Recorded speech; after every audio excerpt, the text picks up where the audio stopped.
Hey, what's going on, everybody? Hope you're all doing well and staying safe out there. So, got a collection update video that I've been wanting to do here, and a lot of titles. I'm going to try to just burn through this pretty quick here. Some of these might have popped up in a past video for like Black Friday sale or something like that.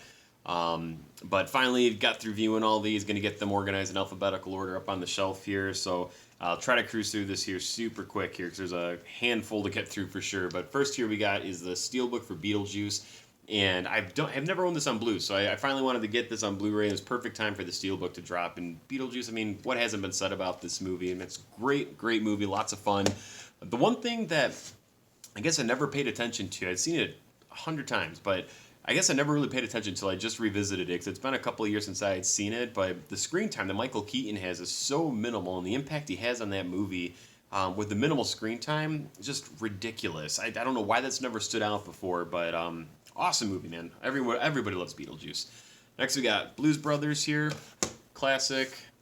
Next we got Captain Marvel, and I like this movie, but there's so much in it that I don't like to. I need to rewatch that one again yet, just to kind of see if it grows on me more. Next we have is Chappie. I've had this for forever. Obviously, I think this was a Target exclusive. I'm pretty certain when this came out, but this movie got like shit on pretty bad by a lot of people. I really like this one. I mean, it doesn't hold a candle to District 9, but I thought Neil Blomkamp did a great job with this here. I was invested in the movie. I really enjoyed it. Next is Chronicle. Really good found footage, so if you've not seen that one, definitely check it out. Conjuring 2. I like this one, not anywhere close to the first Conjuring. I just watched this one again the other day. Been wanting to revisit it for a while. It's good. It's just it relies a little too much on the action horror, where great suspense building up a scene, and then it just turns into just boom, boom, boom, boom, boom, boom, just way too quick. And it's good. It's not that the movie's bad. It's just that stuff for me takes me out of the suspense that was building. It doesn't add to it. Next we got Creed 2. I love this steelbook. It's a gorgeous steelbook. I did an unboxing for this one. But I love this steelbook. I love the movie. I think what they did with the two Creed movies is just phenomenal. I'm curious to see if they're planning on taking it anywhere. If not, I'm 100% satisfied with where they left everything in that movie too. Next here we got Creepshow, and this is the Scream Factory release. Gorgeous release. Nice hard box here, and then you've got the case inside, a little book here insert. So super cool, man. Creepshow is great, man. One of the best horror anthologies. I mean, for most people, the best. Trick or Treat is still my number one. Ever since that movie, finally found the light of day, that movie has just sunk its teeth into me and just has not let go since. Ghostbusters, the reboot, I guess, if you want to call it. I can't get into this. I've tried a couple of times, and I just can't get into that movie. I don't know what it is. It just doesn't call to me. I feel like the characters are just way too cookie cutter. The only one I thought was interesting was her. I thought she had the most unique personality. Everybody else was just way too cliche, and I don't know why. They got amazing talent in this movie, and I just feel like they wrote the characters way too thin and gave them each their own individual personality. It was just a little too stereotypical. And the thing I found weird about this movie too, when this was first released or coming out, the original teaser trailer for this, I remember they set it up where they reminded you, oh, here's what happened in the past with the first two Ghostbusters movies, and now we're here in present day. But then this movie does not make any reference to the previous Ghostbusters. It's entirely its own thing. So I thought it was just kind of weird that they used the marketing to almost say like, hey, so this was before, and now we're going to show you now. It has no relevance to the first two movies. So it's just kind of weird. Next we got Gravity, and Gravity I really liked. If you saw this in the theaters, I think that was the best way to experience this movie for sure. But it's very immersive, and just the sound and just seeing it on the big screen, you just got that, that depth perception of really feeling isolated out in space. I thought they did a great job with that. Next, How the Grinch Stole Christmas, classic of course, and it looks really nice on Blu. I mean, it's probably hard to tell a lot of that stuff, but it looks really nice. Next, It's a Wonderful Life, and did not watch this. So there's a color one on here as well. So they do the black and white and then also the colored version. Have not watched this with the colored version yet, but looking forward to checking that out eventually. Jaws 2, still in package.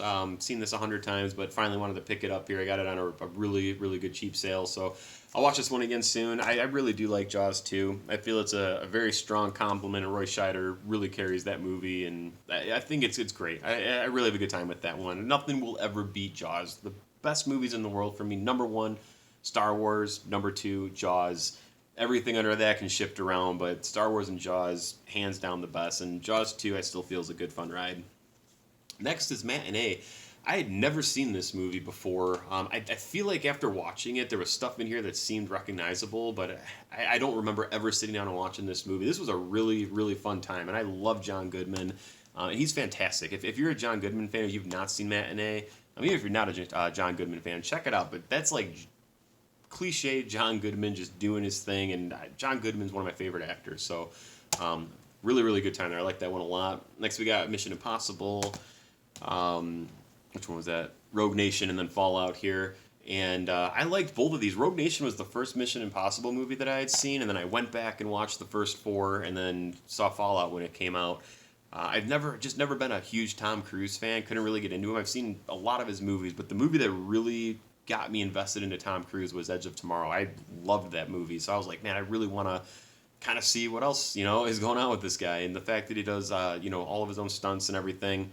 And these movies, I feel like they just get better as time has gone on. Like these last 2, Rogue Nation and Fallout, are my favorite 2 out of the whole series. They are great. And Henry Cavill, so nice to see him put on such a killer role in that movie, just to show that he can step outside of Superman and DC and stuff, because that whole thing turned into a giant mess. So I loved his character in this. Thought it was great.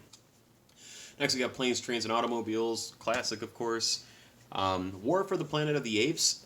I'm so glad I waited to grab this steelbook because I got it for like $10 on sale. I wanted to grab it when it first released, but I wasn't in love with this movie. I thought Rise was amazing. Dawn just peaked over Rise, but when War came out, not that I don't like the movie. I mean, it's good. It's just it doesn't live up to what the title is. It's a very different movie, I feel, than what they were trying to present. The only war I feel that you get in this movie is the opening sequence. After that, it's a very different kind of a movie.